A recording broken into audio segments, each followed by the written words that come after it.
Merhaba arkadaşlar, kanalıma hoş geldiniz.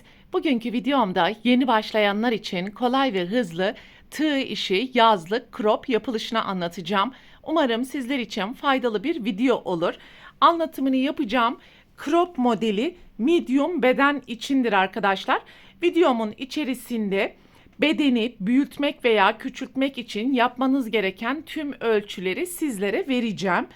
Ve yapacağımız crop'un gövde genişliği 35 santimetre.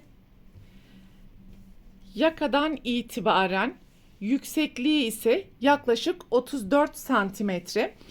Crop'un yapılışında öncelikle buradaki kare motifleri yapacağız. Daha sonra gövdeyi ve en son olarak da kolları yaparak crop'u tamamlayacağız arkadaşlar. Crop'un yapılışında kullanmış olduğum iplerin markası Alize Cotton Gold.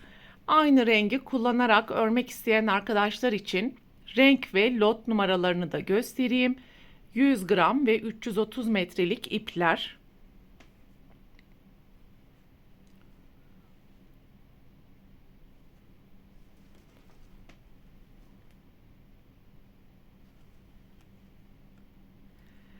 Tığ numarası olarak ise 3 milimetre ile crop'u öreceğiz. Ana renkte beyaz kullandım. İstediğiniz renk kombinini uyarlayarak crop'u örebilirsiniz. Hazırsanız haydi vakit kaybetmeden crop'un yapılışına başlayalım. Evet arkadaşlar, crop'un yapılışı için 5 sıradan oluşan toplam 14 adet kare motife ihtiyacımız olacak. Bu motiflerin yapılışını daha önce kanalımda anlatmıştım. Videomun açıklamalar bölümündeki birinci video linkini tıklayarak motiflerin yapılışına ulaşabilirsiniz. Ve crop'un robası için ekranın sol üst köşesinde görmüş olduğunuz şablon üzerinden ilerleyeceğiz. Bu şablondaki uzun kenarda bulunan 5 kare motif omuz ve kol genişliğini, kısa kenardaki 4 tane motif ise yaka genişliğini göstermektedir. Ve burada birleştirmeyi yaparken her bir motifi tek tek birleştirerek ilerleyeceğiz. Farklı motiflerinizde bu birleştirme yöntemini uygulamak için daha önce detaylı bir şekilde anlatmıştım. Videomun yine açıklamalar bölümündeki ikinci video linkini tıklayarak motif birleştirmeyi izleyebilir ve farklı motiflerinizi kaydırma yaparak birleştirebilirsiniz. Motiflerin sıra sayısını büyüterek bedeni büyütebilir, motiflerin sıra sayısını küçülterek bedeni küçültebilirsiniz arkadaşlar. Öncelikle uzun kenardaki 5 adet motifi bu şekilde üst üste birleştireceğiz arkadaşlar. İlk 2 tanesinden başlayalım. Önce bir düğüm yapalım. Ve bu motiflerin kenarlarında 3 zincir yapmıştık. Bir zinciri boşta bırakıyorum. İkinci zincirin arkasındaki ilmekten tığ geçirdim. Sonraki motifin yine bir zincirini atlıyorum ve ikinci zincirinin arkasından. Motifleri birleştirirken her iki motifte de öndeki ilmekler değil, arkadaki ilmekleri kullanacağız. Yani buradaki ilmek, sarıda da yine bu iç kısımda kalan ilmekleri.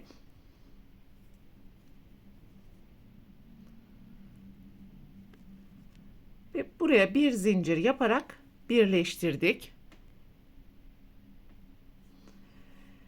Köşede bulunan ikinci zincirin arka kanadından ilmek aldım.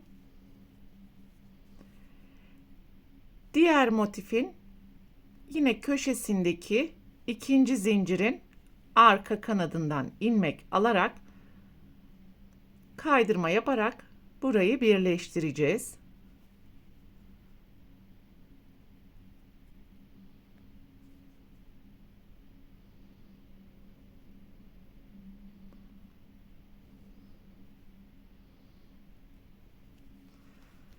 Şimdi karşılıklı trabzanlara geçiş yapalım ve yine arkadaki ilmekleri kullanarak sıra sonuna kadar kaydırma dikişi yapmaya devam edeceğiz.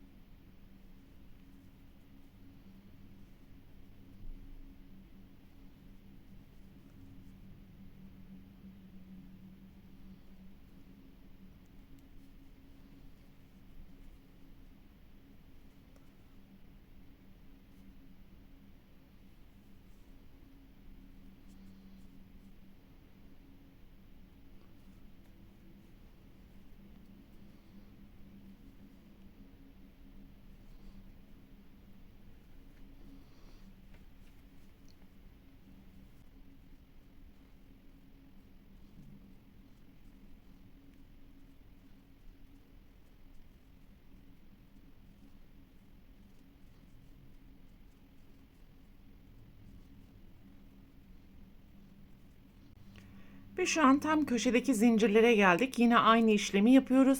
2 tane karşılıklı zincirleri arkadan ilmeklerine kaydırma yaparak ilk 2 motifin birleştirmesini tamamlamış olacağız.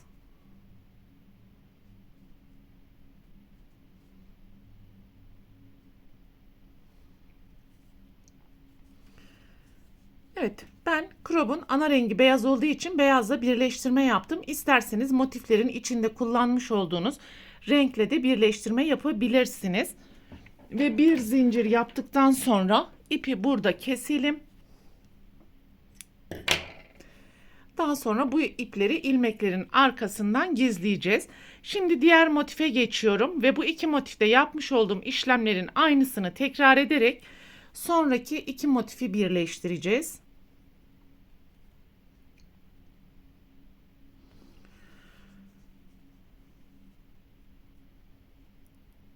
Bir zinciri atlıyorum. Ortadaki ikinci zincirin arka kanadı, birleştirme yapacağım zincirin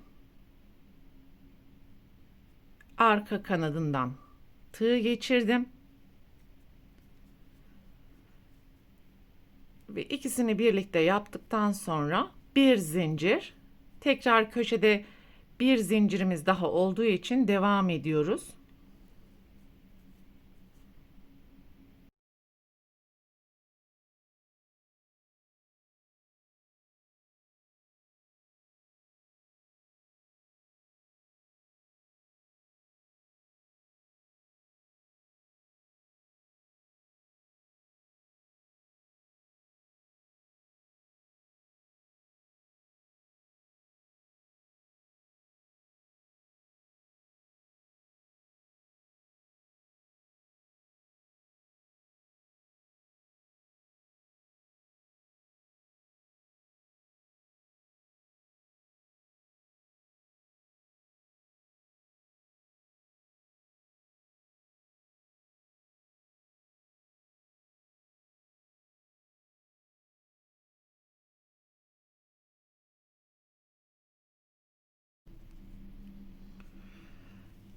Evet, bu şekilde sıra sonuna kadar yapmaya devam edelim ve elimizdeki uzun kenar için 5 tane kare motifi bu şekilde birleştirmeye devam edelim.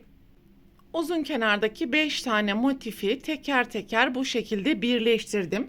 Şimdi kısa kenardaki toplam 4 tane olacak olan motifi birleştireceğiz arkadaşlar. Ve burada yapmış olduğumuz işlemlerin aynısını tekrar edeceğiz.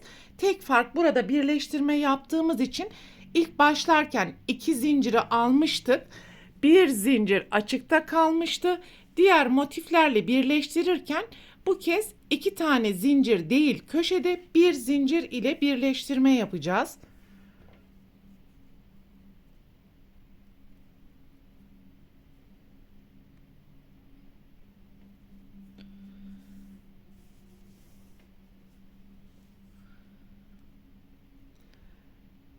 Ama şu anda kenarda herhangi bir birleştirme motifi olmadığı için yine ikinci zincirlerden başlıyoruz.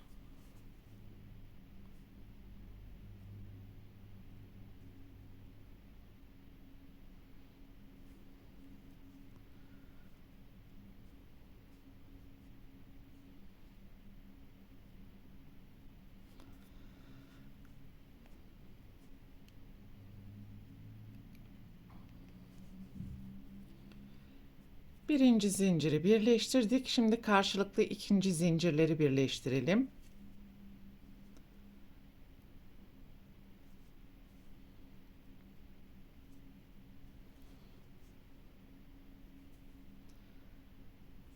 Ve trabzan gruplarını karşılıklı birleştirerek köşeye kadar yapmaya devam edelim.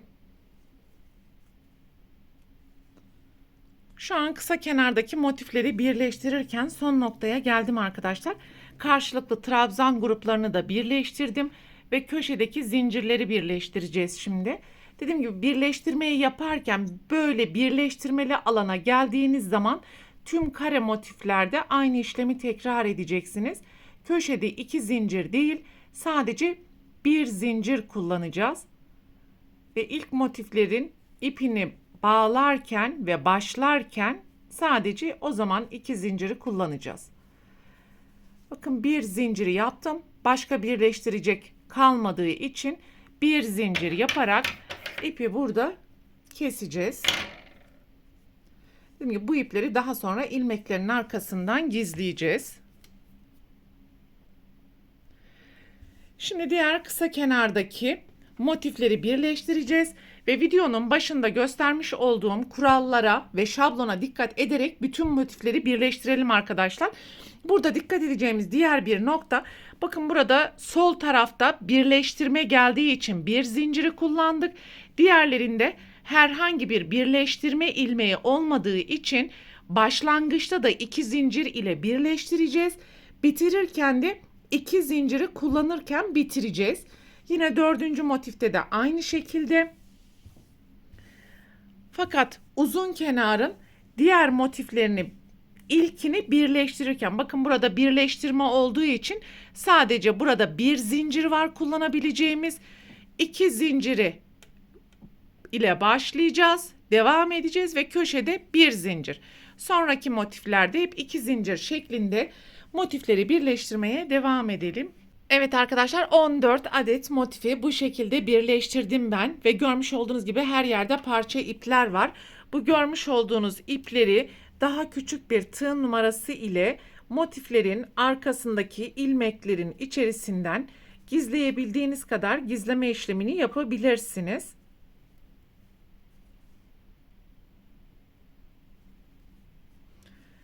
Bakın burayı gizledik. Yine karşı taraftaki ipi de aynı şekilde ilmeklerin arasından gizleyelim.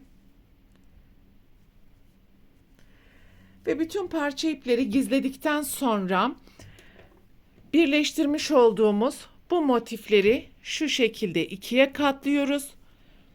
Ve crop'un robasını tamamlamış olduk. Buralar kol, bu açıkta kalan kısım ise yaka bölümünü oluşturacak.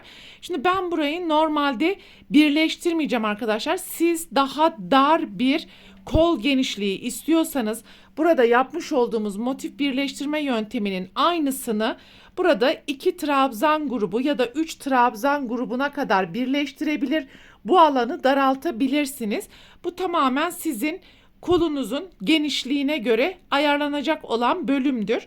Yine öbür tarafı da burada yapmış olduğunuz ölçünün aynısı kadar bu şekilde birleştirebilirsiniz. Ve şimdi bu birleştirmeyi yaptıktan sonra şimdi göstereceğim teknik hem benim size anlatacağım şekilde hem de buraları birleştirdikten sonra yapacağınız ile aynı işleme sahip. Ve şimdi burayı birleştirmemiz gerekiyor. 3 numara tığ ile crop'u ördüğümüz için yine 3 numara ile devam ediyorum.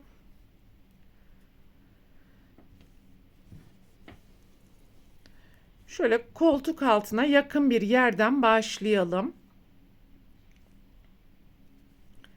Herhangi bir trabzan grubu ortasından ipi sabitleyelim. 3 zincir ile bu boşluğun içerisine 2 ikili trabzan. Şimdi köşeye gelene kadar trabzan grupları ortasına zincir yapmadan 3 trabzan yapalım.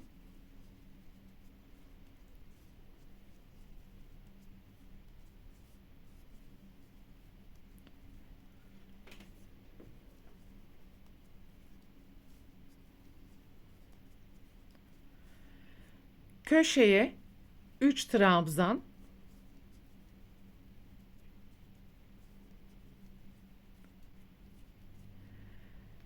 Üç zincir.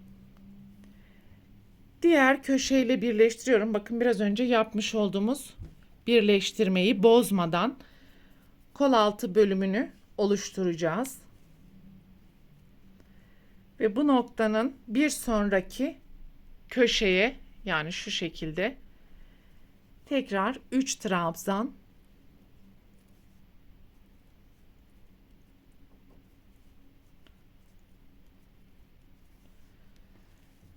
Ve birinci koltuk altı bölümünü bu şekilde oluşturmuş olduk. Şöyle göstereyim. Bakın buradaki kol açıklığını oluşturmuş olduk. Şimdi devam ediyoruz.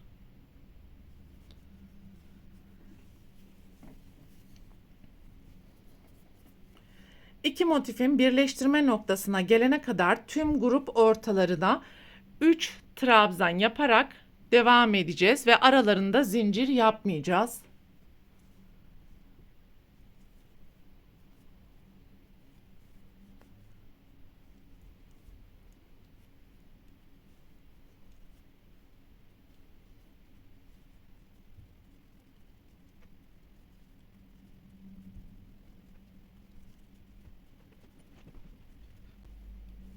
Yapmaya devam ettiğimiz motifin köşesine 3 trabzan,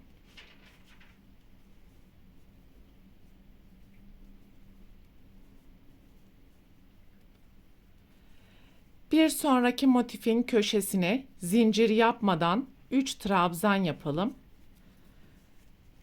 Daha sonra ben bu ipleri arka taraftan hep gizleyeceğim arkadaşlar.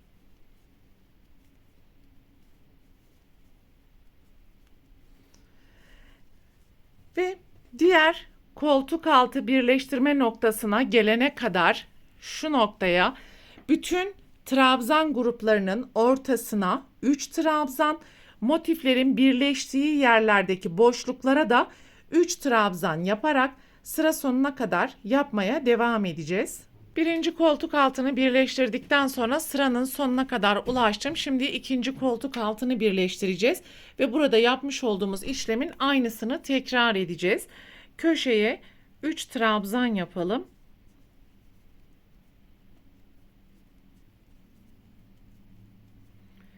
Üç zincir ve hemen sonraki motifle burayı birleştirerek koltuk altını oluşturmuş olacağız. Sonraki motifin köşesine de 3 trabzan ve takip eden grup ortalarına 3 trabzan, motiflerin birleşme noktasındaki boşluklara da 3 trabzan yaparak ve aralarında zincir yapmadan sıra sonuna kadar devam edeceğiz.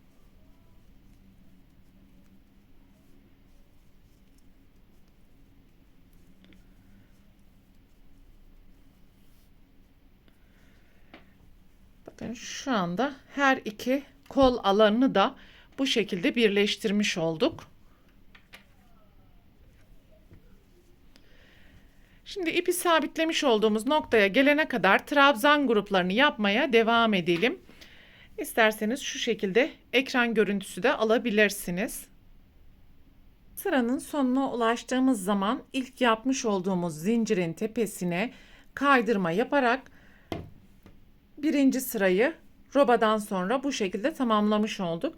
Şimdi orta boşluğa gelene kadar kaydırma yaparak devam edelim. Orta boşluğa geldiğimiz zaman 3 zincir, aynı boşluğun içerisine 2 trabzan. Farklı hiçbir işlem yapmayacağız. Şimdi koltuk altındaki zincire gelene kadar ara boşluklara aralarında zincir yapmadan 3 trabzan yapalım.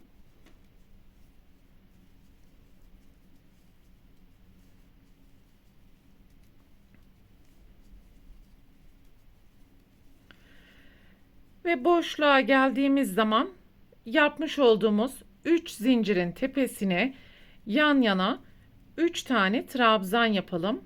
Koltuk altında bir nevi artırma yapmış oluyoruz. Bu alanı genişletmek isterseniz ben 3 zincir üzerinden gösterdim. 6 zincirle koltuk altını da birleştirerek koltuk altı kısmını genişletebilirsiniz. Bu kez zincirin üzerine yan yana 6 tane ikili trabzan yapmanız gerekiyor arkadaşlar. Yani alt taraftaki deseni korumaya devam edeceğiz.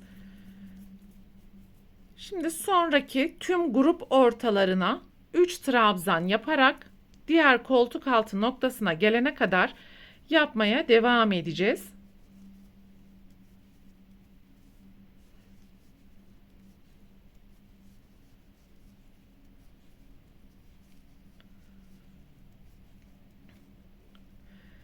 Evet, bu şekilde grup ortalarına bakın, buradaki iki motifin birleştirme yerinde de artık bir grup ortası oluştuğu için buraya da mutlaka 3 trabzan yapacağız grup ortası olduğu için. Diğer koltuk altı alanına geldiğimiz zaman burada yapmış olduğumuz işlemin aynısını tekrar edeceğiz arkadaşlar. Hani en sonki boşluğa 3 trabzan, zincir yapmadan buradaki zincirlerin tepesine de 3 trabzan ve takip eden tüm grup ortalarına tekrar 3 trabzan yaparak sıra sonuna kadar devam edeceğiz. İkinci sıranın sonuna ulaştığımız zaman alt sıradaki işlemi tekrar edeceğiz. İlk zincirin tepesinden başlayarak grup ortasına kadar kaydırma yapalım.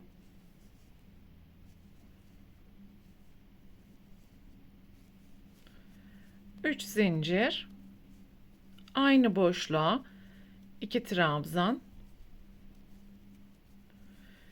ve koltuk altı da dahil artık grup ortaları tamamen belli olmuş oldu. Tüm grup ortalarına 3 trabzan yaparak sıra sonuna kadar devam edeceğiz. Koltuk altındaki trabzan da dahil.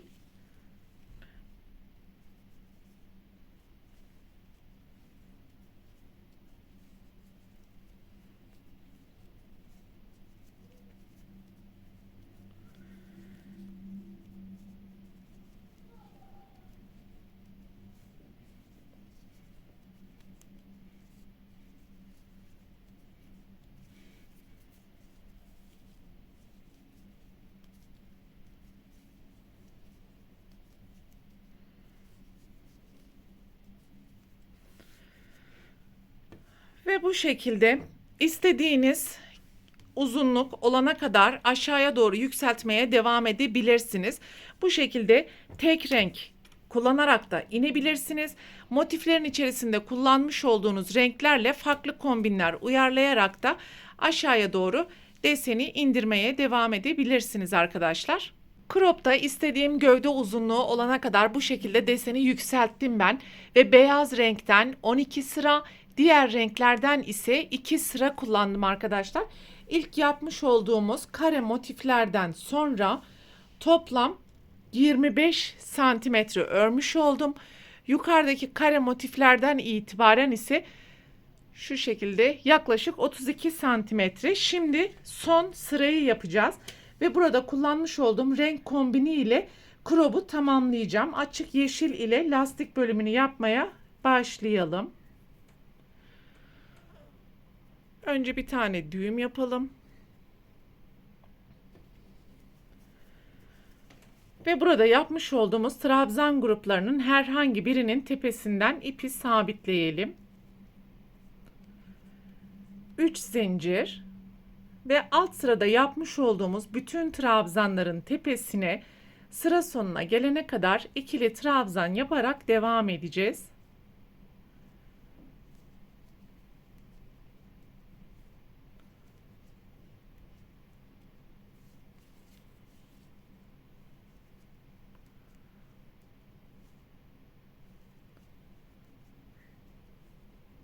Yeşil renk sırasının sonuna ulaştığımız zaman ilk zincirin tepesine kaydırma yaparak sırayı tamamlayalım.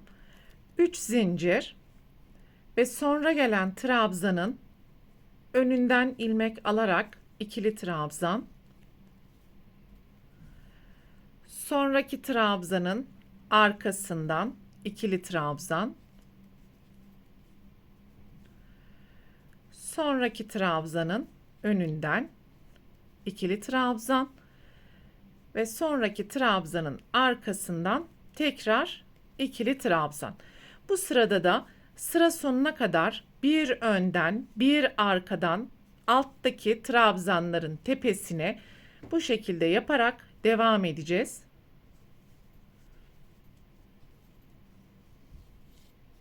İkinci sıranın sonuna ulaştığımız zaman bir tane trabzan kaldı.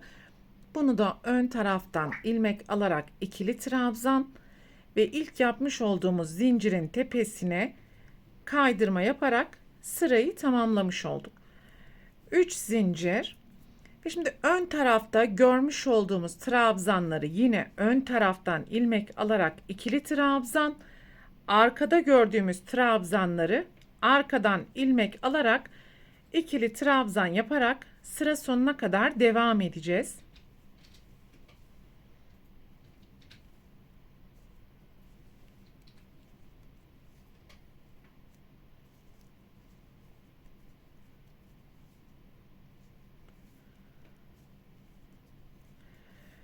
şekilde sıra sonuna geldiğimiz zaman bakın sıranın sonundaki son trabzanı yine ön taraftan ikili trabzan yapacağız. İlk zincirin tepesine kaydırma yaparak sırayı tamamlayacağız. Üst sıralarda ise 3. sırada yapmış olduğumuz işlemlerin aynısını tekrar ederek 4 sıra ya da 5 sıra yaparak crob'un lastik bölümünü tamamlayabilirsiniz. Ve lastiği yaptıktan sonra crob'un kollarını yapacağız. İsterseniz hiç kol bölümünü yapmadan bu şekilde askılı da kullanabilirsiniz. Şimdi lastiği tamamlayalım. Daha sonra kolların yapılışına geçelim. Crob'un lastik bölümünde yeşil renk ile 4 sıra yaptım. Ve kolların sağ ve sol tarafında aynı işlemi yapacağımız için kolun bir tanesini ön hazırlık olarak ördüm arkadaşlar. Diğer kolu da birlikte öreceğiz. Beyaz renk ile devam ediyorum. Ana renkte beyaz kullandığım için. Yapmış olduğumuz motiflerin herhangi bir trabzan grubunun ortasına denk gelecek şekilde ipi buraya sabitleyelim.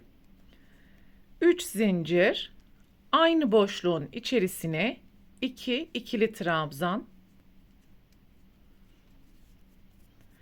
Şimdi bu iki motifin birleşme noktasına gelene kadar ara boşluklara aralarında zincir yapmadan 3 trabzan yapalım.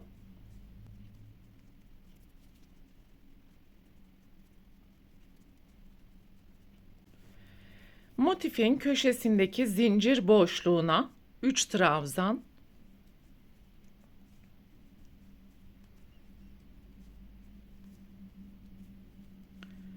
Sonraki motifin köşesine 3 trabzan.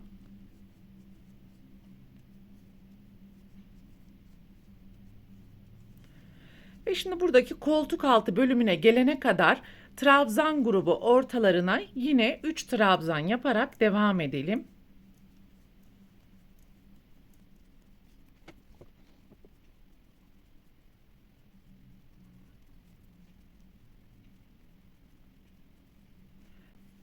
Koltuk altı önemli arkadaşlar. Özellikle buraya dikkat edelim. Motifin köşesine 3 trabzan.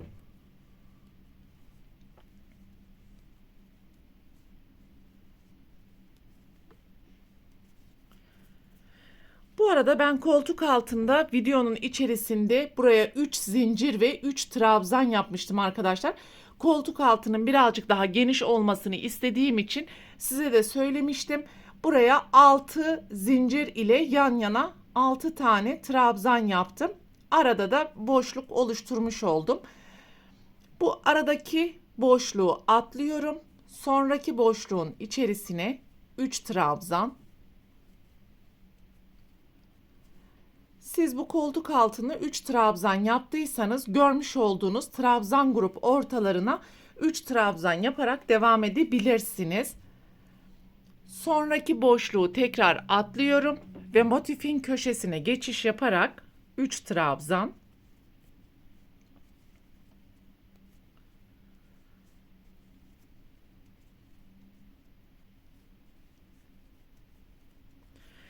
Ve şimdi tüm motifler boyunca trabzan gruplarının ortasına 3 trabzan, motiflerin köşesine yine 3 trabzan yaparak başlamış olduğumuz noktaya gelene kadar yapmaya devam edeceğiz. Yani buradaki işlemleri aynen tekrar edelim. Sıranın sonuna ulaştığımız zaman ilk yapmış olduğumuz zincirin tepesinden başlayarak alttaki trabzanların tepesine orta boşluğa kadar kaydırma yaparak devam edelim.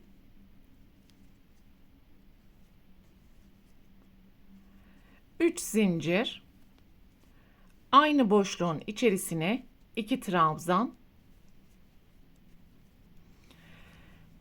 ve bu sırada artık görmüş olduğumuz tüm trabzan gruplarının ortasına ikili trabzan yaparak devam edeceğiz. Koltuk altına geldiğimiz zaman da herhangi bir azaltma yapmadan yine buradaki boşluklara da 3 ikili trabzan yaparak sıranın sonuna kadar devam edeceğiz.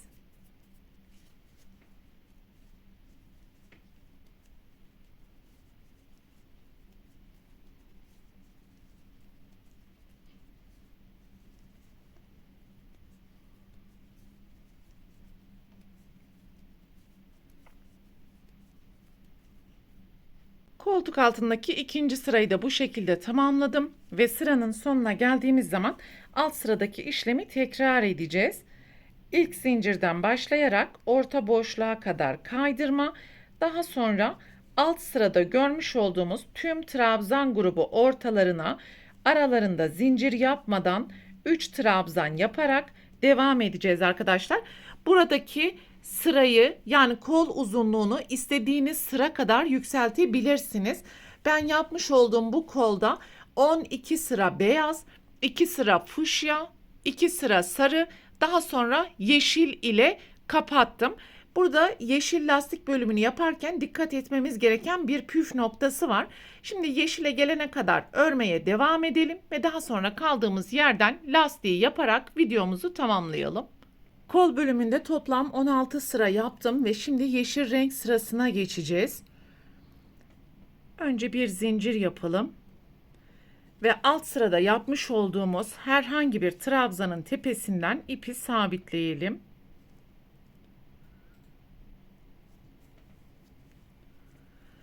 Üç zincir ve alt sırada görmüş olduğumuz tüm trabzanların tepesine sıra sonuna gelene kadar ikili trabzan yaparak devam edelim.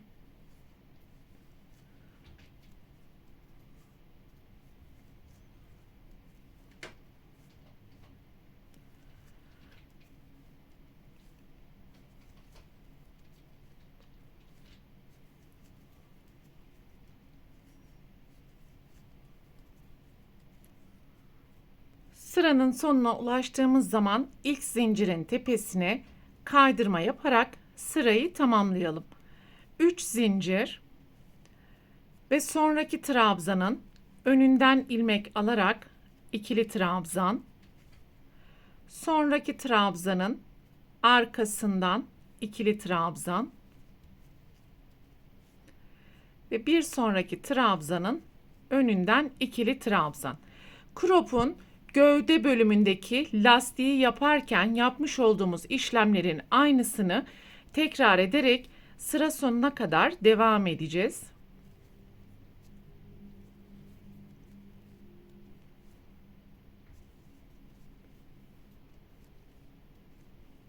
Sıranın sonuna yaklaştık ve dikkat etmemiz gereken püf noktası dediğim yer burası arkadaşlar. Burada artacak olan trabzan sayısı crop'un koltuk altını yaparken burada oluşturmuş olduğumuz trabzan sayısıyla tamamen doğru orantılı. Ve burada en son yapacağımız trabzanı ön taraftan yapmamız gerekiyor. Ön taraftan yapabilmemiz için bakın normalde arkadan yaptım. Önden ve arkadan yapmamız gerekiyor.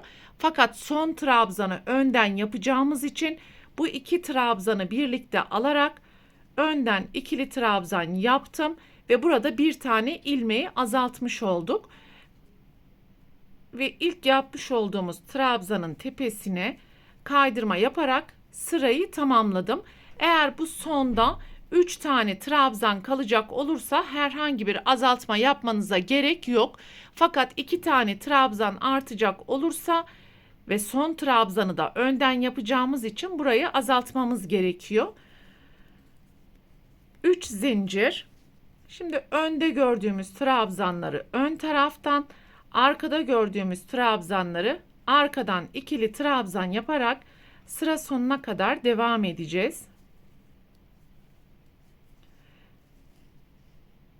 Üçüncü sıranın sonuna ulaştığımız zaman aynı işlemleri yapmaya devam ediyoruz. Önde görünen ilmekleri önden, arkada görünen ilmekleri arkadan alarak ikili trabzan. Bakın burada azaltma yapmış olduğumuz öndeki ilmeğe geldik.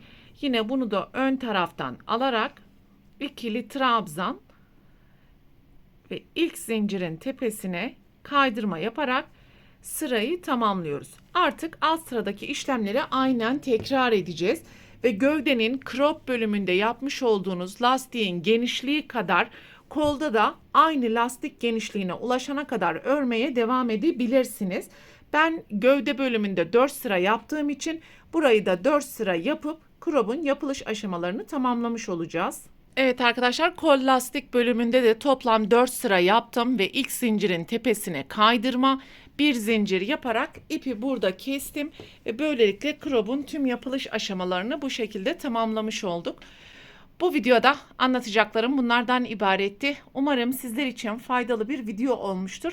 Sonraki eğitim videosunda görüşene dek lütfen kanalıma abone olarak videomu beğenmeyi unutmayın. Hoşça kalın.